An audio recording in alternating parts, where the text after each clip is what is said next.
kalian tahu apa yang dia lakukan, Sob. Harusnya kan ari-ari itu dikubur sesuai adat kita. Tapi Surti, dia malah mengunyah ari-ari dan tali pusar itu mentah-mentah. Cairan merah merembes di bibirnya. Dia menelan semuanya untuk mengikat kontrak sama iblis hutan itu. Assalamualaikum warahmatullahi wabarakatuh. Selamat malam, Sobat CBF, cerita Bang Fawa. Gimana kabar kalian? Semoga kalian masih dalam lindungan Tuhan Yang Maha Esa. Dan yang paling penting, Sob, semoga kalian tidak lagi sendirian pas nonton video ini. Malam ini, Bang Fawa akan menceritakan kisah horor episode pertama. Dan ini bukan cerita horor biasa. Ini adalah tentang ambisi sesat, rahasia suram, dan harga yang mahal yang harus dibayar ketika seseorang bersekutu dengan iblis penghuni rimba Kalimantan. Pernah kalian pikirkah seberapa jauh seorang manusia sanggup melangkah ketika doanya itu tidak kunjung dijawab oleh Tuhan? Apakah kalian sanggup menukar detak jantung orang tersayang kalian demi tumpukan harta dan tahta? Cerita ini bermula tentang seorang wanita bernama Surti. Di tahun 1997, di sebuah desa terpencil yang dikelilingi oleh rawa, sungai, dan hutan yang gelap pekat, Surti menyimpan luka yang amat dalam. 15 tahun dia menikah dengan Kosim. Rahimnya tetap kering laksana tanah kemarau. Hinaan dan cemoohan tetangga perlahan membakar kewarasannya. Hingga akhirnya, Sob, di satu malam yang berbau busuk, Surti memutuskan untuk menapaki jalan yang tidak akan pernah dia lalui untuk kembali. Dia nekat mendatangi sebuah rumah tua, rumah bahari, tempat di mana janji suci akan berubah menjadi kontrak mati. Siapkan mental kalian. Mari kita mulai ceritanya.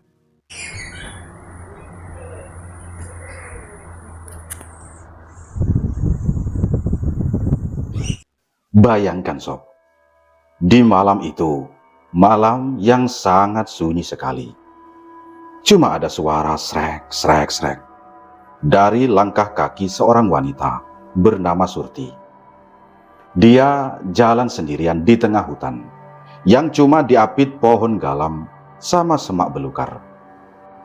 Kalau Bang Fawa yang ada di sana sih, jujur saja, udah balik kanan bubar jalan dari tadi. Tapi si Surti ini beda, Sob. Matanya tajam, nyalinya udah kayak tidak punya rasa takut lagi. Dia berhenti di sebuah rumah bahari, yaitu rumah panggung tua khas Kalimantan yang sudah puluhan tahun usianya. Tiang ulingnya hitam, berlumut, dan atap sirapnya itu sudah rusak, kayak sisik naga yang copot-copot. Baunya, bau air rawa yang payau dan busuk. Horor banget, Sob. Jujur ya, Sob, orang kalau sudah putus asa itu emang bahaya sekali. Surti ini sudah 15 tahun menikah sama suaminya. Suaminya ini bernama Kosim. Tapi dia belum punya anak. Di zaman itu ya, Sob. Ya, bisa dikatakan zaman sekarang juga sih. Omongan tetangga itu lebih tajam dari silet, Sob. Akhirnya, ya ini, dia nekat ambil jalan pintas paling ekstrim. Jadi pengantin jin. Surti naik ke rumah itu. Tangganya itu berbunyi ketika dia naik. Kriet, kriet, kriet. Seolah-olah rumah itu lagi protes. Ada manusia yang masuk. Di pojok ruangan sudah menunggu seorang dukun tua. Namanya Nini Jimah. Kulitnya keriput sekali. Ya seperti kulit kayu pohon ulin yang sudah tua. Nampaknya Surti ini sudah janjian dengan Nini Jima sebelumnya. Makanya dia ini langsung nyelonong saja masuk di rumah itu. Dan rupanya dia sudah separuh jalan dengan ritualnya. Nini Jima akhirnya menyalakan 3 lilin.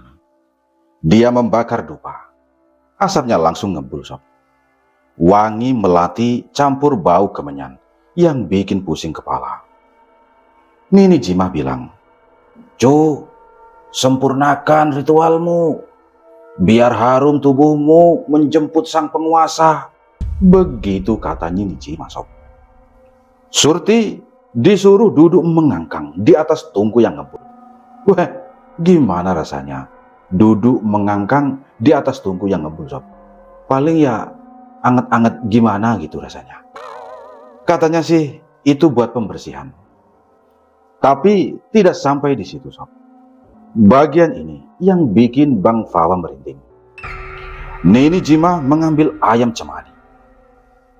Itu maksudnya ayam hitam yang semuanya kulit, mata, bulu, semuanya hitam. Sampai jeroannya hitam. Ayam itu terus disembelih. Darahnya muncrat kemana-mana, ke lantai ulin, ke dinding-dinding. Nini Jima kemudian merogoh ayam itu. Diambil hatinya. Dan kalian tahu apa? Hati ayam cemani itu hitam pekat sob. "Makan, jangan ada yang tersisa," kata Nini Jima. Bayangin sob, hati ayam mentah, masih anget, bau amis, dimakan bulat-bulat. Saya tidak paham lagi bagaimana mentalnya Surti saat itu. Demi obsesi dia itu punya anak. Dia benar-benar menjual kemanusiaannya, menjual kewarasannya. Habis itu, Surti diguyur darah ayam campur kembang melati. Lengket, amis, dingin. Dia kemudian dipakaikan kain merah darah, tudung hitam, sama mahkota dari jalinan ranting kayu hitam. Dia disuruh menunggu di ranjang tua yang kelambunya sudah compang-camping. Nini Jima pun pergi, ninggalin Surti sendirian dalam keremangan. Dan kemudian, tak berapa lama, push! Angin kencang menghantam dinding rumah. Lilin mati semua. Gelap total. Surti merasa suhu ruangan berubah drastis. Dari dingin menjadi panas yang membakar. Nah, pas dia nengok ke pojok kamar, ada sosok yang tinggi hitam besar. Tingginya itu nyampe plafon. Matanya menyala kayak bara api sob. Baunya bau bangkai busuk yang langsung memenuhi ruangan. Sosok itu maju. Lantai kayu bergetar hebat. Tangan raksasa dengan kuku panjang mulai memegangi Surti inci demi inci. Di detik itu, Surti hanya bisa pasrah. Dia menyerahkan jiwa dan raganya ke penguasa kegelapan demi sebuah janji. Tapi pertanyaannya ya sob, apakah sesuatu yang dimulai dengan darah dan perjanjian iblis itu bakal berakhir bahagia? Kayaknya sih tidak sob. Ini baru permulaan dari petaka yang bakal Surti tanggung seumur hidup. Singkat cerita, di saat Surti lagi berurusan dengan sosok hitam itu, nggak tahu berurusan apa. Di bagian desa yang lain, ada 3 orang laki-laki. Dia lagi berkumpul di teras rumah panggung atau rumah bubungan tinggi. Ada namanya Paman Wiro sama Paman Wiji. Tipe-tipe paman yang badannya kekar karena saking seringnya kerja di hutan. Sama satu lagi, dia bernama Mbah Samin. Mbah Samin kakek kurus yang matanya tajam banget, kayak elang. Di meja mereka cuma ada kopi pahit yang sudah dingin sama rokok daun nipah. Tapi suasana di sana tidak santai sob. Tegang sekali. Ternyata mereka baru saja melihat fenomena aneh di langit. "Kamu lihat tadi kan?" Tanya Paman Wiro sambil berbisik-bisik. Dia bilang, Paman Wiro melihat bola api sebesar kepala manusia melesat rendah di atas pohon kelapa, terus hilang di arah hutan larangan. Baunya, bau belerang campur bangkai kebakar. Kalau Bang Fawa yang nyium sih, sudah pasti langsung tutup pintu, masuk selimut sob. Mbah Samin yang tadinya diam, sambil memutar-mutar tasbih kayu, cuma gumam pendek. Itu kemamang, tapi bukan sembarang kemamang. Itu kiriman buat jemput sesuatu yang sudah dijanjikan. Begitu kata Mbah Samin. Ya, menurut Bang Fawa sih, kemamang itu adalah sejenis banaspati atau bola api hantu sob. Biasanya, kalau dia muncul, itu pertanda ada transaksi besar antara manusia sama alam sebelah. Dan benar saja, firasat Mbah Samin ini gak enak sekali sob. Sangat janggal. Tak lama datang lagi satu orang tua, namanya Mbah Jalu. Pas datang itu, mukanya Mbah Jalu pucat sekali. Nafasnya ngos-ngosan seperti habis melihat malaikat maut. Dia langsung bilang kalau ada balak ganal, musibah besar yang akan datang ke desa mereka. Ada orang yang baru saja melakukan ritual terlarang.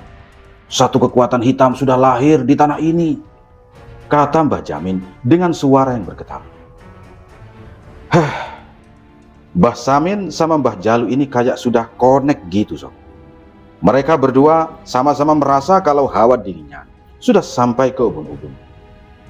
Nah, Paman Wiro ini yang tidak sabaran akhirnya nanya, sebenarnya siapa sih Mbah yang melakukan itu? Tanya Paman Wiro. Mbah Samin menjelaskan, kalau ritual di hutan Borneo itu tidaklah main-main.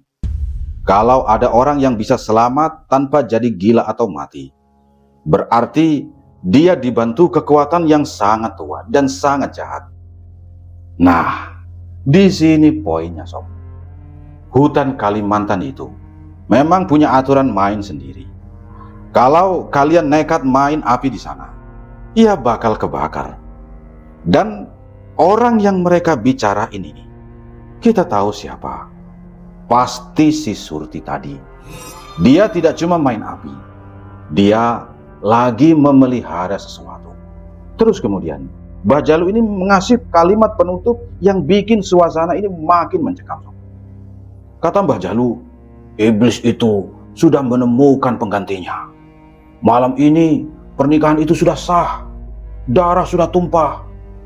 Apa yang lahir dari rahim perempuan itu kelak bukan lagi manusia seutuhnya, tapi pembawa petaka. Jeda. Pas Mbah Jalu ngomong seperti itu, tiba-tiba angin kencang datang, lampu templok mati, dan mereka berempat langsung gelap-gelapan di sana sob. Gila sih sob. Bayangin, lagi asik-asik ngobrol, bahas hal horor, tiba-tiba lampu mati. Itu tandanya mereka lagi mendengarkan sob. Duh, Bang Fawa jadi kepikiran, kalau anak yang dikandung Surti itu bukan manusia, terus wujudnya seperti apa ya sob? Dan kenapa seluruh desa harus menanggung getahnya? Singkat cerita, tidak terasa sob, waktu sudah mutar 3 tahun. Si Surti sama suaminya Kosim hidup seperti biasa saja di sebuah pinggiran desa. Tapi yaitu, ada rahasia besar yang lebih dalam dari akar pohon urin. Surti waktu itu sudah hamil besar. Kosim tidak tahu apa-apa. Dia benar-benar polos. Bagi Kosim, kehamilan Surti itu mungkin mukjizat, jawaban dari doa-doanya. Dia tidak tahu kalau setiap dia mengelus-ngelut perut istrinya, ada hawa dingin yang bikin bulu kuduk merinding. Dan ada sesuatu yang mengawasi dari plafon rumahnya yang gelap. Jujur ya sob, Bang Fawa ini kasihan sama si Kosim. Dia kerja lembur, bagai kuda di pabrik kayu. Niatnya untuk membiayai bidan sama beli hadiah buat anak istrinya. Dia tidak sadar kalau yang bakal lahir itu bukan darah dagingnya, tapi paket kiriman dari hutan yang gelap. Malam itu, hutan Borneo lagi tidak bersahabat. Hujan lebat, petir menyambar-nyambar. Suara katak buru nyaring sekali. Di tengah kegelapan kamar yang cuma pakai lampu minyak, Surti menjerit-jerit sendirian. Tidak ada tetangga yang mendengar, karena suaranya kalah dengan gemuruh badai. Seolah-olah alam memang sengaja menutupin aibnya. Surti merasa perutnya kayak dicabik-cabik kuku tajam dari dalam. Panas banget, sob. Seperti ada bara api yang mau memaksa keluar. "Tolong saya, tolong saya!" teriak Surti sambil memegang kain jari sampai robek. Di saat si Kosim lagi angkat balok kayu sambil bayangin masa depan bahagia, istrinya lagi bertaruh nyawa melahirkan benih iblis ini. Ini benar-benar definisi yang nyesek sesungguhnya, sob. Surti terus mengejar, dan tiba-tiba, bros! Bayi itu lahir tanpa bidan dan dukun. Ada tangisannya, tapi tangisannya itu aneh banget, sob. Bukan suara bayi manusia yang bening, tapi lebih mirip lengkingan burung hantu di tengah malam. Pas Surti mengangkat bayinya, dia menemukan keanehan. Di jidat bayi itu ada tanda merah kehitaman. Bentuknya seperti lipatan kulit yang menyerupai mata ketiga. Mata yang lagi merem. Tapi kengerian sebenarnya baru dimulai pas si Surti ini bangkit dari ranjangnya. Dia kemudian melangkah dengan langkah yang gontai. Dia lalu membawa ari-ari dan tali pusar itu ke belakang rumah, tepat di bawah pohon pisang, pas lagi hujan deras-derasnya. Kalian tahu apa yang dia lakukan, sob? Harusnya kan ari-ari itu dikubur sesuai adat kita. Tapi Surti, dia malah mengunyah ari-ari dan tali pusar itu mentah-mentah. Cairan merah merembes di bibirnya. Dia menelan semuanya untuk mengikat kontrak sama iblis hutan itu. Sumpah, sob, ini bagian paling gila. Surti benar-benar sudah kehilangan kewarasannya. Dia memakan bagian dari anaknya sendiri untuk kekuatan gaib. Sejak detik itu, kutukan buat desa mereka baru saja dimulai. Bang Fawa ini sampai gemetaran pas menceritakan bagian ini. Gila banget, sob. Gila sekali si Surti ini. Demi punya anak, dia tega melakukan hal yang senista ini. Singkat cerita, ritual Surti sudah genap, sob. Tepat di depan Surti, kemudian muncul sosok yang tingginya melewati pintu. Kulitnya hitam legam seperti arang basah. Tanduknya melengkung tajam. Makhluk itu menjilat-jilat bayi di dekapan Surti, memakai lidahnya yang panjang dan berlendir. Bukannya nangis, bayi itu malah kayak kegirangan, sob. Menakutkan sekali. Suara makhluk itu menggema di kepala Surti. "Ingat janji kita, bini muda. Besarkan anakku. Mulai malam ini, tubuh dan nyawamu resmi jadi milikku. Kalau kamu khianat, kamu tahu sendiri akibatnya." Gitu kata makhluknya. Ini nih yang Bang Fawa selalu sampaikan, sob. Tidak ada makan siang gratis, apalagi sama setan. Kalian bisa mendapatkan harta, tapi kalian sudah bukan manusia lagi. Kalian cuma jadi wadah untuk kepentingan mereka, kepentingan setan itu. Kemudian, tahun demi tahun sudah lewat. Dan benar saja, sob. Surti menjadi orang yang paling kaya di kabupaten. Rumahnya berubah jadi istana beton. Dia bahkan jadi anggota Dewan 3 periode. Tidak ada yang berani menantang dia. Tapi ada satu pertanyaan besar yang bikin warga desa curiga. Kemana perginya si Kosim? Suaminya yang baik hati itu hilang begitu saja sejak malam kelahiran anaknya. Sampai suatu hari, warga bersama aparat desa nekat menggerebek rumah mewah Surti pas dia lagi keluar. Dan kalian tahu apa yang mereka temukan di sebuah kamar rahasia rumahnya Surti?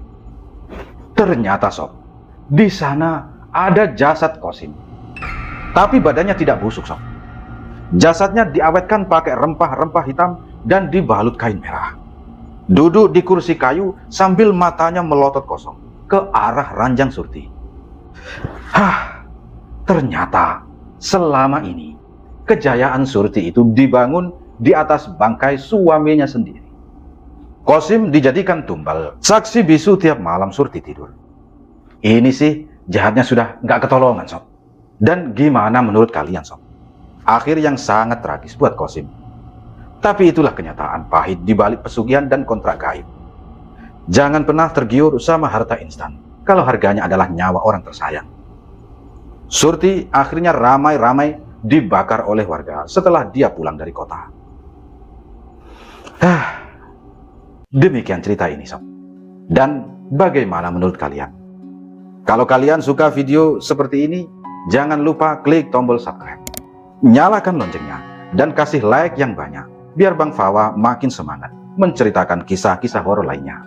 Nah, kalau kalian punya pengalaman mistis sendiri atau punya cerita horor yang pingin Bang Fawa ceritakan di channel ini, langsung saja kirim naskah atau ya garis besar ceritanya ke email Bang Fawa di bawah ini sob. Bang Fawa tunggu cerita-cerita kalian yang paling mengguncang dunia. Sampai ketemu di video selanjutnya. Tetap waspada, karena mereka mungkin lagi mengawasi kalian dari balik pintu. Bang Fawa pamit, salam sobat semuanya. Wassalamualaikum warahmatullahi wabarakatuh.